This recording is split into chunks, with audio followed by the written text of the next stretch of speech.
여러분 안녕하십니까? 오늘은 하늘의 왕국 비유 시리즈 6번째로 훌륭한 진주의 비유에 대해서 말씀을 나눠보겠습니다. 마태복음 13장 45절에서 46절 말씀입니다. 또다시 하늘의 왕국은 훌륭한 진주들을 찾는 상인과 같으니라. 그가 상당한 가격에 진주 하나를 발견하자 그가 가서 자신이 가진 전부를 팔았으며 그것을 샀느니라. 지난주에 말씀드렸던 밭에 숨겨진 보물에 비유하고 오늘 훌륭한 진주의 비유에 대해서는 두 가지 차이점이 있습니다.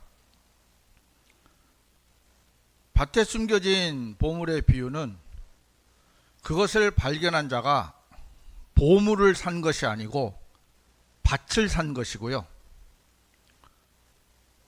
오늘 말씀드릴 훌륭한 진주의 비유에 대해서는 그 진주를 발견한 자는 자신이 가진 전부를 팔아서 진주를 샀다는 얘기입니다. 차이점이 있습니다.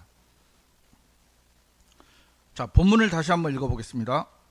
또다시 하늘의 왕국은 훌륭한 진주들을 찾는 상인과 같으니라. 그가 상당한 가격에 진주 하나를 발견하자 그가 가서 자신이 가진 전부를 팔았으며 그것을 샀느니라. 먼저 진주의 특성에 대해서 한번 알아보겠습니다. 진주는 무기물이 아닌 유기물이며 살아있는 조개가 아픔을 겪으면서 나오는 분비물이 쌓여서 성장을 합니다. 다시 말하면 살아있는 조개 안에서 만들어집니다. 이러한 특징 때문에 진주는 그리스도의 몸인 교회와 밀접한 관계가 있습니다. 잠언 31장 10절에 누가 현숙한 여인을 발견할 수 있겠느냐? 이는 그녀의 값이 루비들보다 훨씬 더 나가기 때문이라. 스가랴 9장 16절 그리하여 그날에는 주 그들의 하나님이 그들을 자신의 백성의 양떼같이 구원하리라. 이는 그들이 왕관에 있는 보석들 같이 될 것이요 그의 영토 위에서 깃발같이 들어 올려졌기 때문이라. 이처럼 하나님께서는 구원받은 그리스도인들을 보석에 비유하시면서 말씀하십니다. 하나님께서는 많은 그리스도인이 있어도 결국 하나로 보입니다.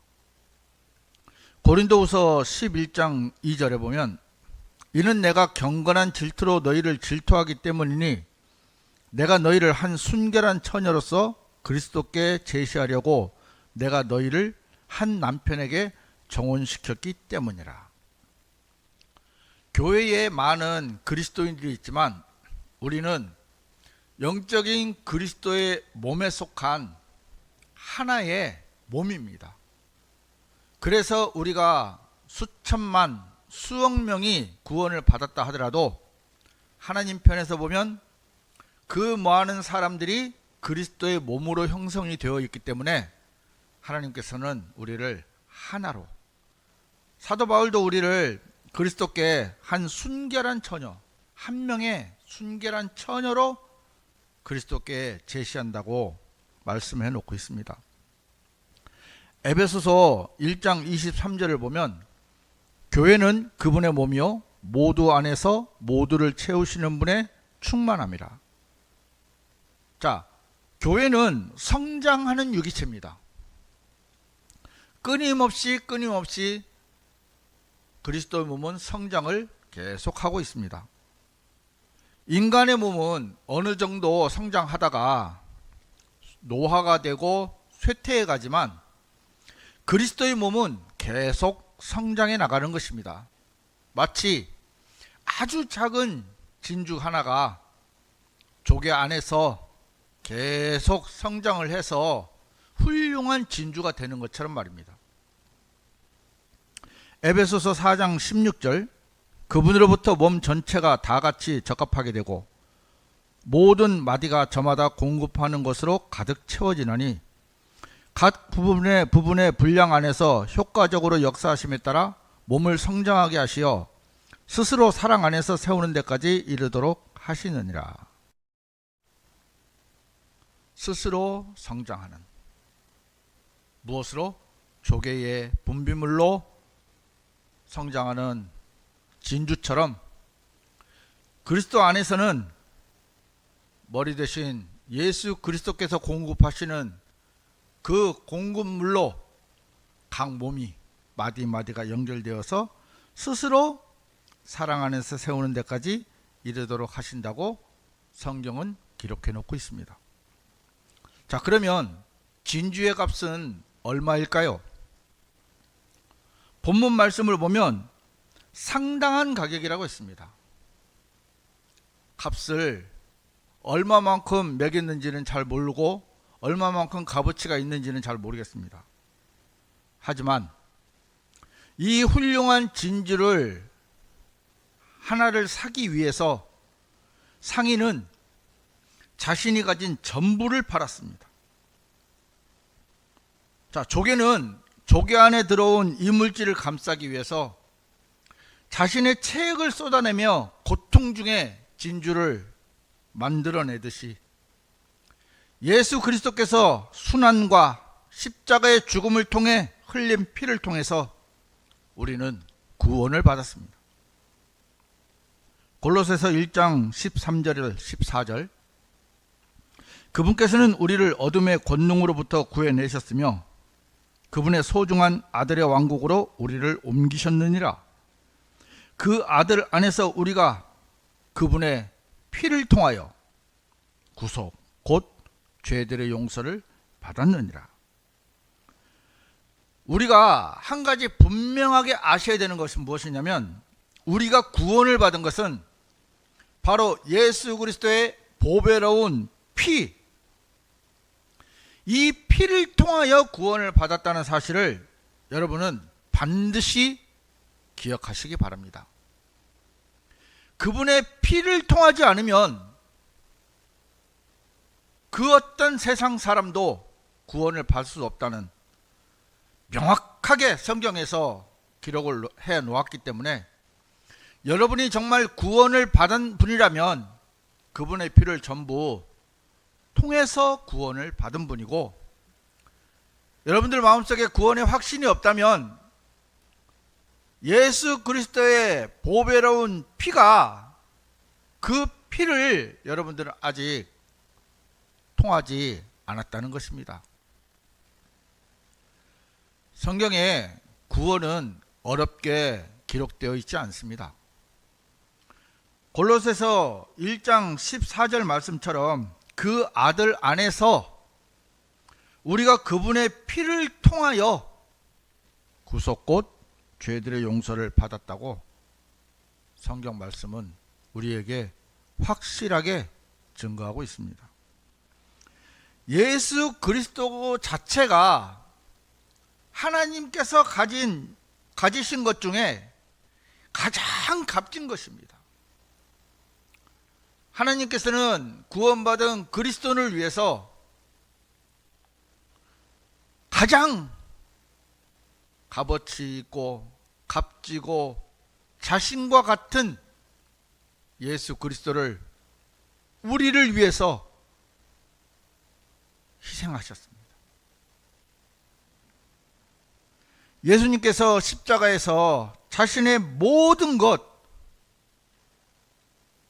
생명을 지불하시면서까지 우리를 핏값으로 사신 것입니다. 결론적으로 보면 밭에 숨겨진 보물은 이스라엘을 비유했고 훌륭한 진주는 구원받은 그리스도인과 교회를 비유했지만 대상이 다를 뿐 결국 예수님의 핏값으로 모든 것이 이루어졌다는 사실입니다. 지난주에도 말씀드렸지만 비슷하다고 같은 것이 아닙니다. 해석할 때 같은 것은 같은 것끼리, 다른 것은 다른 것끼리 나누어 보아야 합니다. 두 비유 모두 자신이 가진 전부를 팔아 무언가를 샀다는 공통점이 있습니다. 하지만 밭에 숨겨진 보물의 비유는 보물을 산 것이 아니라 밭을 샀고, 훌륭한 진주 비유에서는 진주를 샀습니다. 보물은요, 보석이 여러 개지만 진주는 하나입니다. 보물은 이스라엘을 비유하고 진주는 그리스도인과 하나님의 몸된 교회를 비유합니다. 물론 둘 다 예수님의 핏값으로 산 것은 분명합니다. 이렇기 때문에 교리가 중요하고 바른 성경이 꼭 필요한 이유입니다. 매번 강조하지만 개역 성경은 하늘의 왕국이 전부 천국으로 번역이 되어 있고, 모든 비유를 천국에 맞춰서 해석을 하기 때문에 긍정적으로 해석이 되어 있는 것이 거의 대부분입니다. 하지만 하늘의 왕국은 이 지상에 세워질 하늘의 왕국이기 때문에, 물리적인 왕국이기 때문에 개역성경에서 번역한 천국은 잘못된 번역입니다. 그래서 성경이 풀리지 않습니다. 디모데후서 2장 15절 말씀에 진리의 말씀을 바르게 나누어 너 자신을 하나님께 인정받은 자로서 부끄러워할 필요 없는 일꾼으로서 나타내도록 공부하라. 자, 첫 번째로 진리의 말씀을, 전제 조건이 진리의 말씀, 바른 성경, 바른 말씀입니다. 이 말씀을 바르게 나누라고 하셨습니다. 성경에서 가장 중요한 요소 중에 하나는 문자적인 해석이 가장 중요하고, 또 이 성경이 누가 누구에게 또 어느 시대에 어떻게 적용이 되는지를 여러분들이 나누어 보지 않는다면 성경은 잘못 해석될 가능성이 거의 99%입니다. 자, 두 번째로 너 자신을 하나님께 인정받은 자로서 부끄러워할 필요 없는 일꾼으로서 나타내도록 공부하라고 하나님께서 명령하십니다. 이 마태복음 하늘의 왕국 비유 시리즈를 공부하기 시작해서 여러분들이 성경을 차근차근 공부하셔서 하나님 앞에 서실 때, 우리 디모데후서 2장 15절 말씀처럼 하나님께 인정받은 자, 그리고 부끄러워할 필요 없는 일꾼으로서 우리 하나님 앞에 나타내도록 우리가 하나님 앞에 하나님 말씀을 자세히 나누어서 또 공부하는 그런 정말 하나님의 일꾼이 되기를 바라는 마음이 있어서 이 말씀을 드렸습니다. 오늘은 여기까지 하겠습니다. 다음 주에도 하늘의 왕국 비유 시리즈는 계속됩니다. 감사합니다.